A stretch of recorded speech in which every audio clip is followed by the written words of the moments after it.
Have you ever looked at the moon and wondered who she is? Or felt the warmth of the earth and thought of it as a mother? Long, long ago, people all over the world did. They saw a great power in the universe, wise, strong, full of love.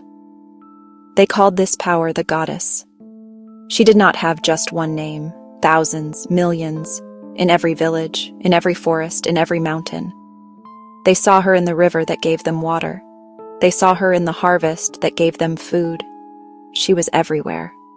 A single beautiful song sung in many languages. The tune was the same, the words changed. Queen of Heaven, Mother of all living things, fierce warrior, gentle teacher.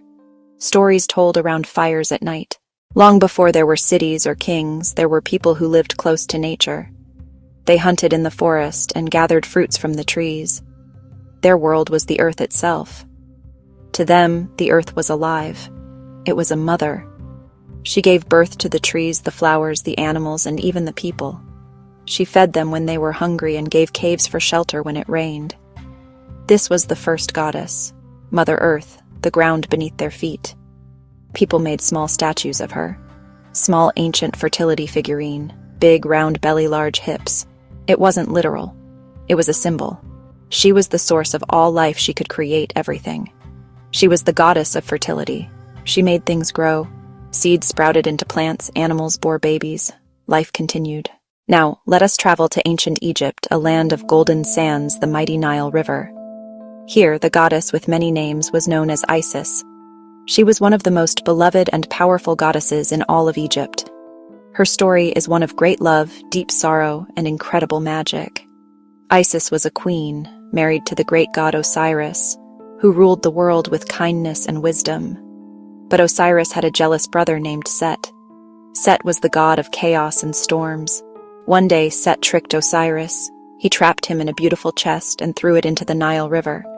When Isis found out her husband was gone, her heart was broken. But she did not give up. She searched all over Egypt for him. Her journey was long and hard. Finally, she found the chest, hidden inside a great tree in a faraway land. She brought her husband's body back home, hoping to use her magic to bring him back to life. Set found Osiris's body, cut it into many pieces, and scattered them across Egypt.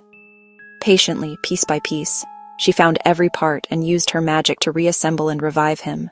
From the warm sands of Egypt, our journey takes us across the sea to the rocky hills of ancient Greece. Here, among the gods of Mount Olympus, we meet another face of the great goddess. Her name is Athena. Not a mother goddess like Isis. She was different. The story of her birth is very strange. Instead, she sprang from the head of her father, Zeus. Zeus, king of the gods. She was born fully grown, wearing armor, carrying a spear. She was goddess of the mind, goddess of wisdom, goddess of intelligence, goddess of strategy. Not ruled by her heart alone, ruled by sharp, brilliant thoughts. Goddess of crafts, goddess of skills. She taught humans how to think, how to create, how to build cities. One famous story, how she became protector of a great city. She and Poseidon both wanted to be patron. To decide, they held a contest. Poseidon struck the ground. Salt water gushed out. Let us now travel to the vibrant and colorful land of India. Here, the goddess is not just one of many gods. She is everything.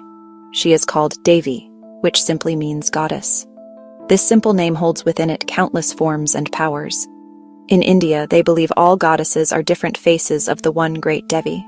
She can be gentle and loving, a provider of wealth and good fortune.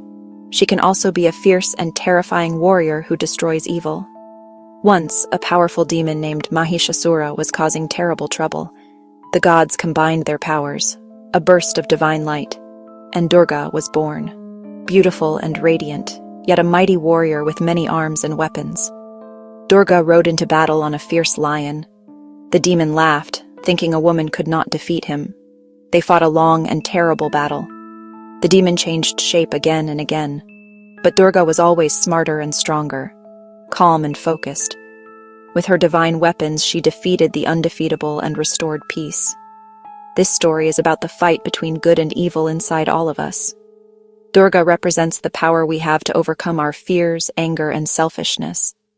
When the world is in chaos, a special kind of power, the power of the goddess, steps in. In India, Devi is not just someone to be prayed to. She is Shakti, the very energy that makes the universe run. Our journey continues to the vast Roman Empire, a civilization of soldiers, builders, laws. The Roman queen of the gods was Juno.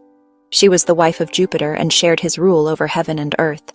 She was the guardian of marriage and childbirth. Women prayed to her for happy families and safe deliveries. She was also linked to the stability and wealth of the empire. Now, let's leave the sunny Mediterranean and travel north to the misty green islands of the Celts, in places like Ireland. Here, the goddess was known as Brigid. She was a goddess of the triple flame. She was the goddess of poetry and inspiration. She was the goddess of healing and wells. And third, she was the goddess of the forge, the fire used by smiths. This triple nature shows how important she was to all parts of Celtic life. When Christianity came, Brigid was so beloved that she became Saint Brigid.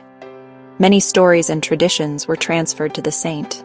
She remains important today. This shows how the spirit of the goddess can adapt and survive, changing her name but keeping her essence. The goddess with a million names was not just known through stories. She was also known through symbols, a secret language, simple pictures full of deep meaning. One of the most beautiful symbols is the lotus flower. It appears in India and Egypt.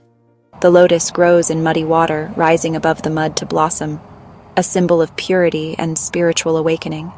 Another famous symbol is the owl. Owls can see in the dark, a sign of wisdom. Seeing an owl reminded people of the goddess and urged clear thinking and learning. A third powerful symbol is the serpent.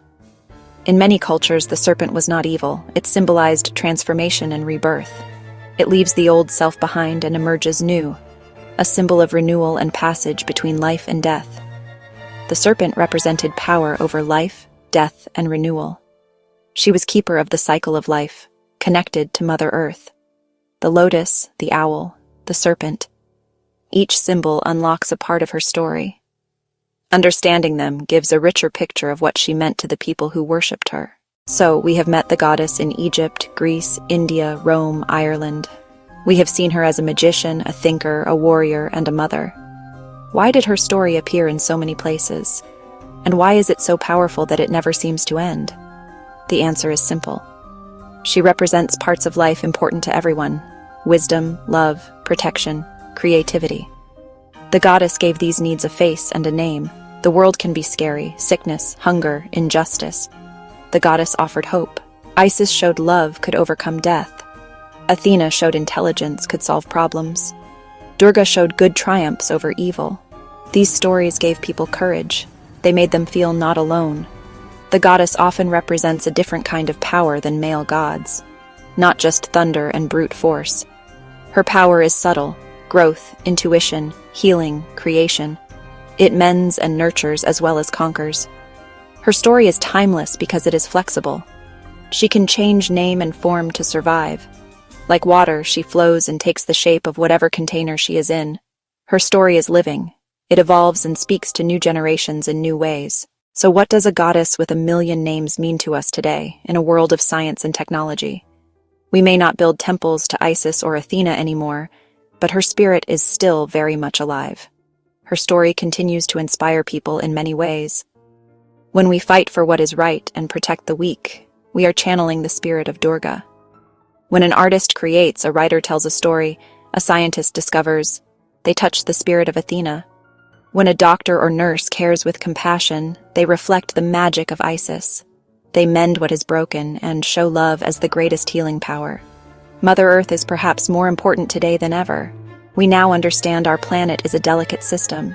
When we protect forests, clean oceans, we echo the ancient call to respect Mother Earth. The idea of the Earth as a living being is now a scientific reality and a crucial responsibility. Ultimately, the goddess with a million names is a mirror. When we look at her stories, we see the best parts of ourselves. We see our capacity for love, our desire for wisdom, our need for courage, and our power to create.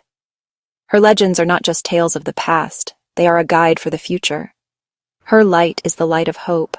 It continues to shine in the hearts of all who seek a better world, a kinder, wiser world, many kinds of strength, The power to nurture equals the power to rule.